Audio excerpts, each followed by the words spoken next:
10 రోజులుగా ఇన్ని రోజుల నుంచి చేస్తున్నారు. ప్రభుత్వంలో స్పందన ఏ రకంగా ఉంది? ఏమన్నా కదలిక ఏమన్నా వచ్చిందా? వచ్చిందని అనుకుంటున్నాను నేనైతే. ఎందుకంటే ప్రతి నిమిషం కూడా 50 రోజులు కాగానే ఏదో 3 ఎకరాలు ఇస్తాము అన్నారు. నాకు అవసరం లేదండి అన్నా.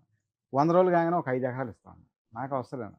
తర్వాత ఏరే 150 రోజులు అయిన తర్వాత ఒక 10 ఎకరాలు తీసుకో, అక్కడ ఒక 6 ఎకరం, అక్కడ ఎకరం, అక్కడ ఎకరం, మీకు 10 ఎకరాలు ఇస్తామన్నారు. 10 10 100 కోట్ల ఆస్తి అయిద్ది అన్నారు. అయినా నాకు అవసరం లేదండి. ఎవరు ఇస్తా ఉన్నారు? ఎవరు ఇస్తా ఉన్నారు? ఈ 100 ఏం మధ్యవర్తులు వచ్చారు. ఓకే. ప్రభుత్వం నుంచి ప్రభుత్వం వచ్చింది. నుంచి, కూటమి ప్రభుత్వం నుంచి మేము వచ్చాము. మరి మీకు సమ్మితం అయితే మేము మాట్లాడి చేస్తాం, ఇట్లా పంపించారని అన్నారు. నాకు అవసరం లేదండి. రైతులకి, రైతు కూలీలకి న్యాయం చేయండి చాలు. నేను నిజాయితీగా ఈ రిలే నిరసన దీక్ష చేస్తున్నాను. స్వార్థం కోసం కాదు, నా కోసం కాదు, డబ్బుల కోసం కాదని చెప్పి నేనైతే స్పష్టంగా చెప్పాను. అందుకని ఎనిమిదికి వెళ్ళిపోయాను. అంటే గత ప్రభుత్వంలో చూస్తే రైతులు ఉమ్, ఏళ్ల తరబడి దాదాపు 300 రోజులు చేశారు అంటే దానికి కనుక మన బ్యాక్ బోన్ అంటూ ఉన్నారు. అవును. వివిధ పార్టీలు ఉన్నాయి. దాంతో పాటుగా కొన్ని రియల్ ఎస్టేట్ వ్యాపారస్తులు ఉన్నారు. ఉన్నారు. కానీ మీరు ఏమీ లేకుండా ఓన్లీ ఒక పార్టీని బేస్ చేసుకొని 210 రోజులు చేస్తున్నారంటే ఏంటి మీకున్న బ్యాక్ బోన్ ఏంటి? మీకున్నటువంటి మోడల్ సపోర్ట్ ఏంటి? మాకు దైవ సంకల్పం. మంచి చేస్తే మంచి జరిగిద్ది, మనం జనానికి హాని చేస్తే హానే జరిగిద్ది అని ఒక ఆలోచన. ఎందుకంటే ఇప్పుడు గతంలో సీఎం గారు భూములు తీసుకున్నారు. ఆ తర్వాత మరి జగన్ గారికి ఓటేశారంటే మరి ఆయన సరి వేయలేదనే కదా. మళ్ళీ ఆయనకి మళ్ళీ ఓటేయకుండా 2019లో గెలిపించారు, 24లో ఓడిచ్చారు. అంటే 11 సీట్లకే పరిమితం చేశారు. అంటే ఆయన 3 రాజధానులు అన్యాయం చేసినట్టే కదా. అంటే ఏదైనా మనం ఒక పార్టీ స్థాపించి ఇలా రాజకీయ భూదాహంతో చేస్తున్నారు తప్ప వీళ్ళు వ్యక్తిగత స్వార్థాల కోసం చేస్తున్నారు. కానీ ప్రజల కోసం, రైతుల కోసం నిజంగా చేయట్లేదని ఆలోచన చేసి నేను కడుపు మండి గుండె రగిలిపోయి వాస్తవంగా బాధేసి రైతుల కోసం నేను పార్టీ స్థాపించి ఈ రాష్ట్ర ప్రజల 5 కోట్ల మంది ప్రజల కోసం కూడా మనం ఏదో ఒకటి సాధియాలి. అంటే ఇక్కడ ఫస్ట్ వీళ్ళు రాయలసీమ నాయకులు అయ్యి ఇక్కడ డెవలప్ చేయటం లేదు అని నాకు కలిగింది బాధ. అంటే ప్రాంతీయతత్వం ఉందంటారా? గ్యారంటీగా ఉంది. కాబట్టే ఇక్కడ భూములు తీసుకుంటున్నారు, అభివృద్ధి చేయట్లేదు. కియో కంపెనీ అనంతపూర్లో పెట్టారు కొన్ని వేల కోట్లు ప్రాజెక్టు.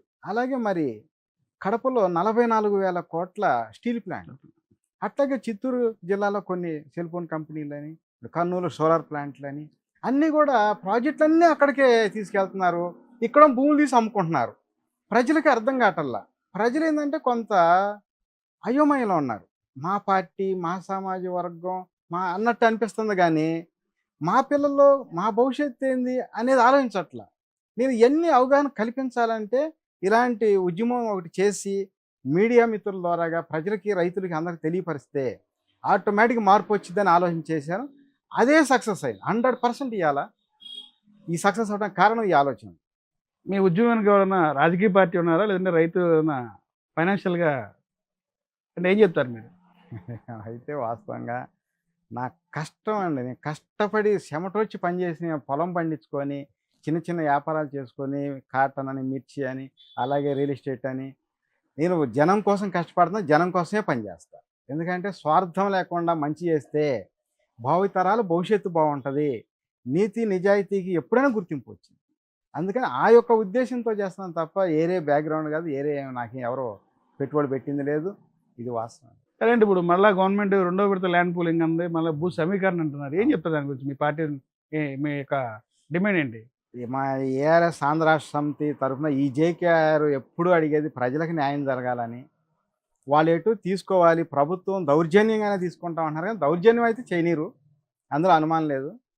అయితే ఎక్స్టెన్షన్ చేసుకోవటం మంచి పద్ధతే. కానీ రైతులు బాధలు ఆలకించి ఆ గవర్నమెంట్ వాల్యుయేషన్ మీద 4 రెట్టింపుల ప్యాకేజీ ఇచ్చి 1250 గజం ల్యాండ్ కూడా, ఫ్లాట్లు కూడా ఇచ్చి చేసుకున్నట్టయితే రాజధాని డెవలప్ అయింది.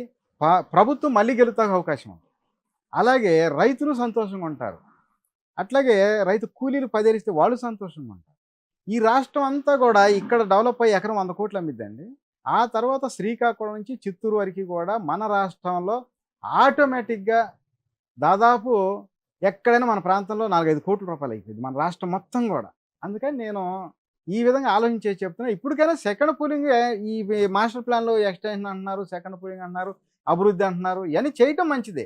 అయితే రైతులకు అన్యాయం చేయకుండా న్యాయం చేసి తీసుకుంటే మంచిదని చెప్పి నేను కోరుకుంటున్నాను. అంటే మొదటి ఫేజ్ ఇచ్చినటువంటి ఎవరైతే 33,000 ఎకరాల భూములు ఉన్నాయో వాళ్ళకి ఇస్తున్నటువంటి రెట్నబుల్ ప్లాట్లు కూడా ఇప్పటి వరకు అయితే ఇచ్చిన పరిస్థితి అయితే లేదు. జంగ్లీ సీరియస్ అయితే చేస్తున్నారు, మౌలిక సదుపాయాలు కల్పించలేదు. మళ్ళీ ఇప్పుడు రెండో ఫేజ్ అనేసరికి ఇంకా ఫస్ట్ వచ్చిన రైతులు పైన పరిస్థితి ఏంటంటారు? నేను స్పష్టంగా ఫస్ట్ నుంచి చెప్తున్నా అదే అండి. ఈ 220 రోజులు చేసినటువంటి మీ యొక్క రిలే నిరాహార దీక్ష యొక్క ముఖ్యమైన డిమాండ్స్ ఏంటి అసలు? ఏ డిమాండ్స్తో మీరు ఒక ఇన్ని రోజుల పాటు ఇది చేశారు, ఉద్యమం చేశారు? రైతులకి ఎకరానికి ₹1,00,00,000 లేదా గవర్నమెంట్ వాల్యుయేషన్ మీద 4 రెట్టింపులు ఇవ్వాలంటున్నాం 1250 గజాలతో పాటు. ఇచ్చినట్టయితే డెవలప్మెంట్ తొందరగా అయింది అంటున్నాము. ముఖ్య ఉద్దేశం కూడా అది. రైతు కూలీలు కూడా 100 కిలోమీటర్ల దూరం వెళ్ళి పని చేసుకొని బతకాలంటే పాపం వాళ్ళు ఈ బిడ్డలు చూసుకొని మళ్ళీ అక్కడ దాకా వెళ్ళలేరు, రోజు కష్టం. అందుకని వాళ్ళకి కూలీలకు ఒక ₹10,000, రైతులకు 1250 గజంతో పాటు ఎకరానికి ₹1,00,00,000 లేదా గవర్నమెంట్ వాల్యుయేషన్ 4 రెట్టింపులు ఎక్స్ట్రా ఇవ్వమంటున్నాం. ఈ 2 డిమాండ్లు మేము ప్రధానంగా కోరుతున్నాము. అయితే ఎక్స్టెన్షన్ ఇప్పుడు ప్లాన్ ఫస్ట్ పూలింగ్ ఉన్నారండి, పూలింగ్ ఇచ్చారు. ఆ ప్రతి ఫంక్షన్కి ప్రతి ఒక్క ఏ కార్యక్రమం వచ్చినా ఆ ఉన్న ప్లాట్లు అమ్ముకుంటే వాళ్ళకి ఏముంటుందండి? ఇక అది అమ్ముకుంటేనే ఉపాధి లేదు. తర్వాత ఏముండదు. అందుకోసం ఈ విధంగా 4 రెట్టింపులు గవర్నమెంట్ వాల్యుయేషన్ మీద ఇచ్చినా లేదా ఎకరానికి ₹1,00,00,000 ఇచ్చినా ఈ 2 డిమాండ్లో ఏదో ఒకటి ఇచ్చి కనుక తీసుకుంటే 1250 గజంతో పాటు మహా అద్భుతంగా డెవలప్ అయింది రాజధాని. మళ్ళీ అధికారంలోకి పార్టీ కూటమి వచ్చే అవకాశం కూడా ఉంటుంది. ఎందుకంటే ఇక్కడ రేట్లు పెరిగి ఇక్కడ డబ్బులు ఉంటే రైతులు డబ్బులు దాచుకోరు. ఇటు శ్రీకాకుళం దాకా అటు చిత్తూరు దాకా కూడా వెళ్ళి కొనుక్కుంటారు భూములు. అన్ని సార్ల రేట్లు పెరుగుతాయి. రాష్ట్రం అంతా కూడా డెవలప్ అవడానికి అవకాశం ఉంటుంది. అందుకని నేను ఫస్ట్ నుంచి చెప్పాను. అలాగే ఈరోజు కూడా ఔటర్ రింగ్ రోడ్ అవతల కూడా ఇంకో 4 మండలాలు పెంచారు. అయితే పూలింగ్ విషయంలో మాత్రం డబ్బులు ఇవ్వకుండా తీసుకుంటే రైతులు నష్టపోతారు. డబ్బులు ఇచ్చి తీసుకుంటేనే గవర్నమెంట్కి ఈ యొక్క గవర్నమెంట్ మన రెవెన్యూ ఆదాయం ఉంది కదా, రెవెన్యూ ఆదాయం కనీసం సంవత్సరానికి 50,000 కోట్ల అదనంగా ఆదాయం వస్తుంది. దాదాపు ఈ 5 సంవత్సరాల్లో 2,50,000 కోట్ల రెవెన్యూ ఆదాయం అదనంగా వచ్చే అవకాశం ఉంది. అందుకని ఏంటంటే ప్రభుత్వానికి నేను ఎప్పటికప్పుడు రిక్వెస్ట్గా చెప్తుంది కూడా అదే, సీఎం గారికి, మీరు ఏదైనా సరే కొంత అమౌంట్ కూడా ఇచ్చి తీసుకోండి.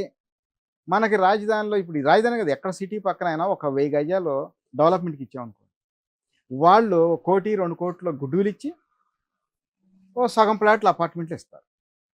అట్లాగే 1000 ఎకరాలు ఊళ్ళు ఇచ్చేస్తుంటే పాపం అన్యాయం అయిపోవట్లేదండి అందరూ కూడా. అందుకని నేను ఫస్ట్ నుంచి కూడా అదే అంటున్నాను సీఎం గారికి, ఏమంటే మీరు ఇచ్చే ఈ 1250 గజంతో పాటు ఎకరానికి ₹1,00,00,000 ఇవ్వండి, లేదా గవర్నమెంట్ వాల్యుయేషన్ మీద 4 రెట్టింపులు ఇవ్వండి.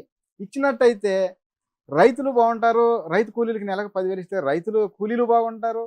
ఈ యొక్క రెవెన్యూ ఆదాయం పెరగటం వలన రాష్ట్రం అంతా డెవలప్ అయింది. 5 కోట్ల మంది ప్రజలు డెవలప్ అవుతారు. మళ్ళీ పార్టీ కూటమి అధికారంలోకి వచ్చే అవకాశం ఉంటుందని నేను 100 రకాల ఆలోచన చేసే ఈ రిలే నిరసన దీక్షకే చేయటం జరిగింది. వాస్తవం అంటే ఎకరం ₹1,00,00,000 అంటే రాష్ట్ర ఆర్థిక పరిస్థితి మీకు ఐడియా ఉందా? సాధ్యపడద్దు అంటారా? 100% ఇన్ని వేల ఎకరాలకి ఎకరానికి ₹1,00,00,000 చొప్పున ఇవ్వాలంటే? ఈజీగా ఒక పక్కేమో రాజధాని నిర్మాణం చేయాలి.